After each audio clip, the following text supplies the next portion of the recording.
I mean, Sadiq Khan, for instance, said this morning on LBC that Labour is a pro-migrant or pro-immigration party.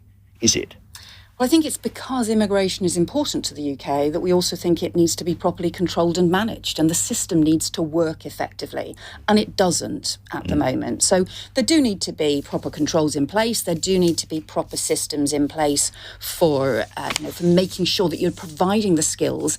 We're still going to continue to need a health and social care visa, for example. It's still going to be really important, and we should value the contribution of people working in our NHS who've come from overseas, but we also need the skills and training at home.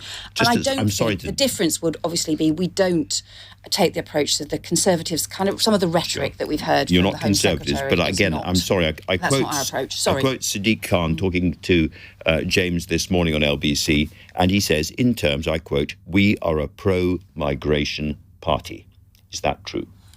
As I said, immigration is important to this country, but it also needs to be controlled and managed so that the system is You would agree fair. it needs to be controlled? So it needs to be, the system needs to be effective. At the moment, that is not working. It's not working, and it needs to. It's always going to be something that's a part of our country and should continue to be so, but it's also sensible to just have the kind of practical controls in place that make the system work. I haven't counted the number of words in those two sentences, Yvette, but there were quite a lot. I asked one last time. Labour is a pro-migration party, yes or no? Immigration's going to carry on being important. I mean, it is. It's part of our history. That's not really an answer, it brings considerable benefits to our country.